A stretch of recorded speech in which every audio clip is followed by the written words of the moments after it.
En nous rendant chez Hergé, le père de Tintin, nous nous attendions donc à rencontrer un Walt Disney européen.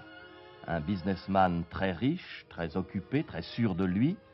Nous avons trouvé un vieux jeune homme simple, gentil, qui passe 5 jours par semaine à son atelier comme un artiste. Vous êtes le père du fameux Tintin, monsieur? Oui, monsieur. Comment vous appelez-vous? Hergé, autrement dit Georges Remy, ou le contraire, si vous voulez.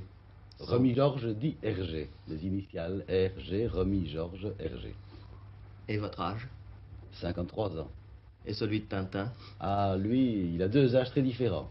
Il est né il y a 30 ans, à peu près 30 ans, mais il doit rester comme ces jardins japonais, il doit rester aux environs de 15 ans, je crois.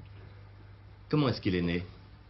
Eh bien, il est né en 1929, donc vous avez bien 30 ans, dans un hebdomadaire bruxellois, le XXe siècle. Il commençait une carrière qui paraissait très courte, qui devait devoir être très courte. Il est né dans cet hebdomadaire. Il a fallu que je dessine quelque chose et j'ai pris la solution de facilité, dessiner un rond, une tête ronde en tout cas, en me disant que je ne risquais pas de me tromper par la suite. Dans le graphisme? Dans le graphisme même de la tête. Il a gardé cette tête ronde jusqu'à présent, ou à peu près en tout cas. Il ne ressemble pas à quelqu'un que vous connaissiez? Mais on m'a dit, plusieurs fois, on m'a fait remarquer que mon frère notamment, qui est militaire, qui est major, avait toutes les caractéristiques de Tintin. Je ne l'ai pas vu au début, on me l'a fait remarquer par la suite. Il y a du vrai, je crois, mais c'est sans l'avoir cherché en tout cas.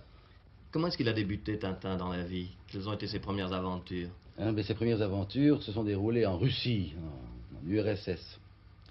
J'avais lu à cette époque-là le livre d'un consul belge à Rostov-sur-le-Don, nommé Joseph Douillet, livre qui s'appelait Moscou sans voile. Alors évidemment, dans ce livre, il dénonçait toutes les turpitudes du régime naissant.